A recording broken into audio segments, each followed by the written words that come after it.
Sometimes the most interesting stories are hiding in the simplest places. Today, we're going to take a word you probably use every single day, a word that seems so basic, and we're going to unpack it to reveal something huge about how we communicate. The word? Bad. Right?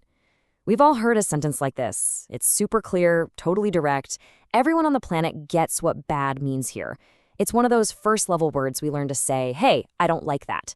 It feels, well, simple. But that's exactly what makes it so fascinating. So that's the real question we're digging into. We all think we know this word, but what is it about this little three-letter adjective that makes it so fundamental? What's its secret? Well, that's what we're here to find out. Think of this as a little investigation.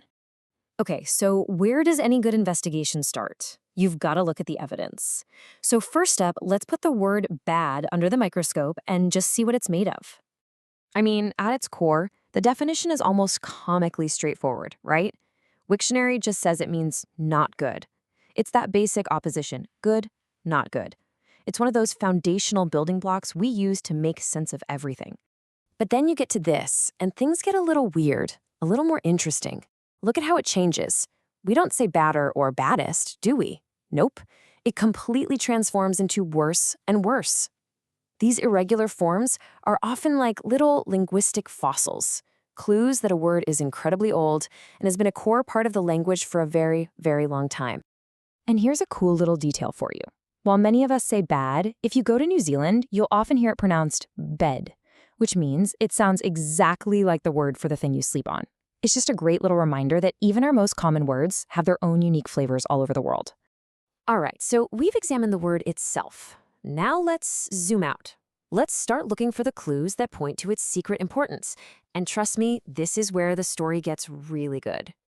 Our first big clue is a number, 88. So what in the world does that mean? Well, it means the entry for the word bad is available on Wiktionary in 88 different languages. Think about that. This isn't just an English idea. It's a concept so fundamental that it's recognized almost everywhere. It's a human thing.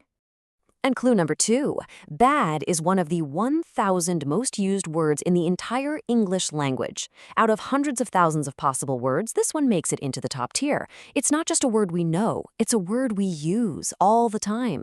It is a true workhorse of our everyday speech. Okay, so let's piece this together. We've got a word that's almost universally understood, and we use it constantly. All of this evidence is pointing towards one very specific, very cool conclusion. It turns out, bad isn't just common. It's officially essential. It holds a special place because it's part of something called the Basic English 850 list. This is it. This is the big reveal. The reason bad is so important is that it was hand-picked to be on this super exclusive list. It officially made the cut as one of the most vital words for speaking English.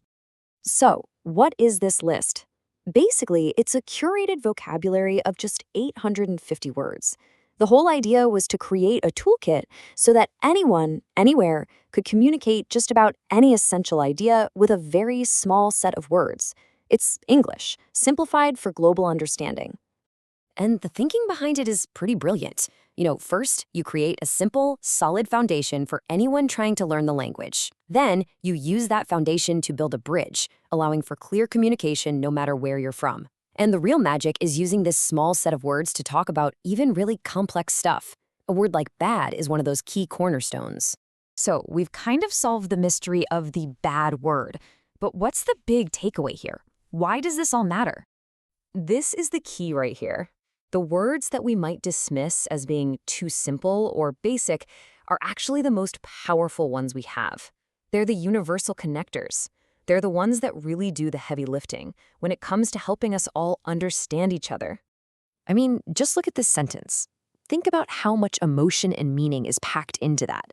And the word worst is just an evolution of bad, one of those core vocabulary words. It immediately lets you communicate a really complex, deeply felt experience. That's the power of these so-called simple words. And that really just leaves us with one final thought. If a word like bad can unlock this whole story about global communication, what other everyday words are hiding secrets in plain sight? What other simple keys are just sitting there waiting for us to figure out the much bigger ideas they unlock? Something to think about, for sure.